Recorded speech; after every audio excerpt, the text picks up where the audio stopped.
Welcome to KL9 news.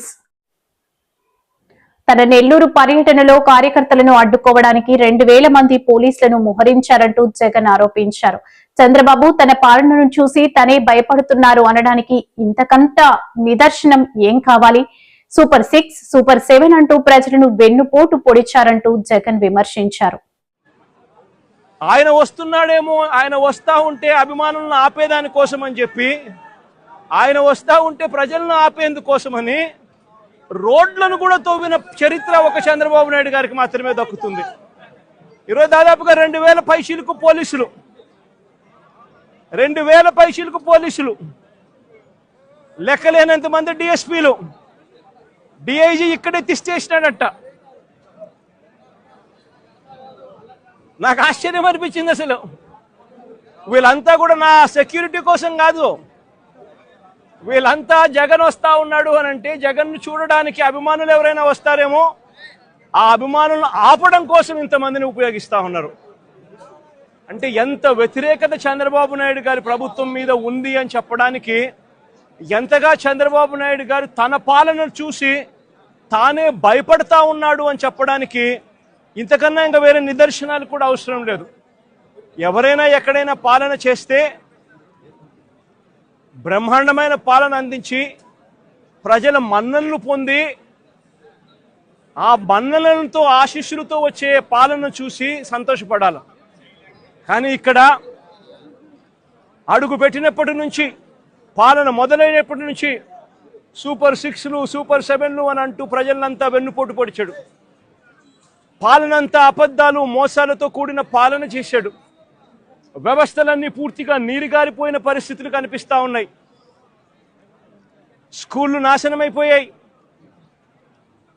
Vidya Deevena, Vasathi Deevena అందక, 6 quarters, 6 త్రైమాసికాలు ఫీజులు అందక, విద్యా దీవెన, వసతి దీవెన అందక పిల్లలు చదువులు మానేస్తా ఉన్న పరిస్థితులు, నాడు నేడు ఆగిపోయిన పరిస్థితులు, గోరుముద్ద అన్నది రోజుకొక మెనూతో పిల్లలకు ఆహ్లాదకరమైన తిండి అప్పట్లో వస్తూ ఉంటే, ఈరోజు స్కూళ్ళల్లో తిండి తినాలంటే భయపడే పరిస్థితులకి పిల్లలు వెళ్ళిపోయిన పరిస్థితులు, నాడు నేడు పనులు ఆగిపోయిన పరిస్థితులు, ఇంగ్లీష్ మీడియం గాలి కొదిలేసిన పరిస్థితులు, టోఫుల్ అనేది 3వ తరగతి నుంచి ఒక పీరియడ్ దాకా తీసుకొచ్చిన చరిత్ర గత పాలనలో మాకుంటే, ఇంగ్లీష్ మీడియంను టోఫుల్ పీరియడ్లను ఎత్తేసిన చరిత్ర చంద్రబాబుకు ఉంది. ఆరోగ్యశ్రీ సేవలు గత 14 నెలలుగా చంద్రబాబు నాయుడు ముఖ్యమంత్రి అయిన తర్వాత నెలకు 300 కోట్ల రూపాయలు ఖర్చు అయ్యే ఆరోగ్యశ్రీని దాదాపుగా 4000 కోట్ల రూపాయలు బకాయిలు పెట్టాడు ఈ పెద్ద మనిషి. ఆరోగ్య ఆసరా గాలికెళ్ళిపోయిన పరిస్థితి. మా ప్రభుత్వ హయాంలో 25 లక్షల దాకా ఉచితంగా వైద్యం తీసుకునే పేదవాడు, గర్వంగా ఏ పేదవాడైనా హాస్పిటల్కు, కార్పొరేట్ హాస్పిటల్కు వెళ్ళి తలెత్తుకుని వైద్యం చేయించుకునే ఆ పేదవాడు వైద్యం అందక నెట్వర్క్ హాస్పిటల్స్ ఈరోజు బోర్డు తిప్పేసిన పరిస్థితుల మధ్య ఈరోజు పేదవాడి ఆరోగ్యం నడుస్తూ ఉంది. ఈరోజు రైతులకు ఏ పంటకు కూడా గిట్టుబాటు ధర రాని పరిస్థితి. చంద్రబాబు నాయుడు గారి పుణ్యాన ఉచిత పంటల బీమా గాలికి వదిలేసిన పరిస్థితి. చంద్రబాబు నాయుడు గారి పుణ్యాన రైతులకు అందుతా ఉన్న రైతు భరోసా అన్న పథకం చంద్రబాబు నాయుడు గారి దగ్గరుండి కూనీ చేసిన పరిస్థితి. రైతు వ్యవసాయం చేసుకోవడం చంద్రబాబు నాయుడు గారి పాలనలో రైతులు ఆత్మహత్య శరణ్యమన్న పరిస్థితిలోకి ఈరోజు వ్యవసాయం దిగజారింది. రాష్ట్రంలో ఈరోజు లా అండ్ ఆర్డర్ పూర్తిగా పోయిన పరిస్థితి. రెడ్ బుక్ రాజ్యాంగం ఈరోజు రాజ్యాంగం వెళ్తా ఉన్న పరిస్థితి. సూపర్ 6లు, సూపర్ 7లు మోసాలే అయి, ఇంతకు ముందు జగన్ ఉన్నప్పుడు ఇస్తా ఉన్న ప్రతి పథకము రద్దయిపోయి ఈరోజు ప్రజల బతుకులు, పేదవాడి బతుకులు ఈరోజు అల్లాడుతా ఉన్న పరిస్థితులు ఈరోజు రాష్ట్రంలో కనిపిస్తూ ఉన్నాయి. ఇలాంటి పరిస్థితుల్లో చంద్రబాబు నాయుడు గారు ప్రజలకు సమాధానం చెప్పుకోలేక, ప్రజలు ఎక్కడ గొంతు విప్పుతారేమో అని చెప్పి ఆ గొంతును నొక్కడానికి చంద్రబాబు చేస్తా ఉన్న ప్రయత్నమే ఈ రెడ్ బుక్ రాజ్యాంగం.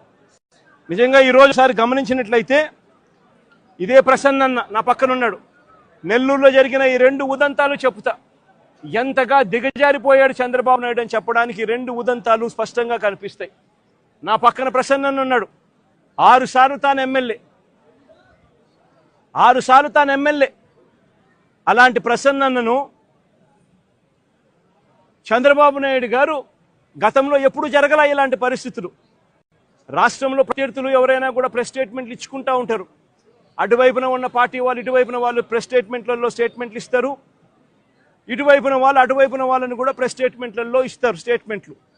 అటువైపున ఉన్న వాళ్ళు ఇటువైపున అన్అబ్జెక్షనబుల్ లాంగ్వేజ్ వాడినప్పుడు ఇటువైపున ఉన్న వాళ్ళు కూడా అన్అబ్జెక్షనబుల్ లాంగ్వేజ్తో అటువైపున వాళ్ళని కూడా విమర్శిస్తూ ఉండడం ప్రజాస్వామ్యంలో మనం రోజు చూస్తూ ఉన్న పరిస్థితి.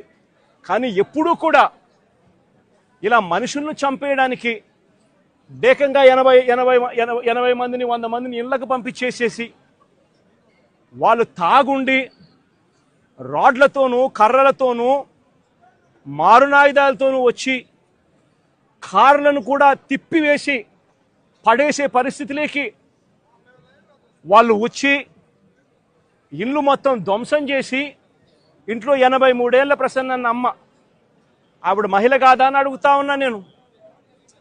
ఆవిడను బెదిరించి, ఆ సమయంలో ప్రసన్న ఇంట్లో లేడు కాబట్టి సరిపోయింది, ఒకవేళ ప్రసన్న ఆ సమయంలో ఇంట్లో ఉండింటే ప్రసన్నను చంపేసే కార్యక్రమం కూడా జరిగి ఉండేది కాదా అని అడుగుతా ఉన్నా. ఇలాంటి దిగజారిపోయిన రాజకీయాలు గతంలో ఎప్పుడూ మేము చూడాల.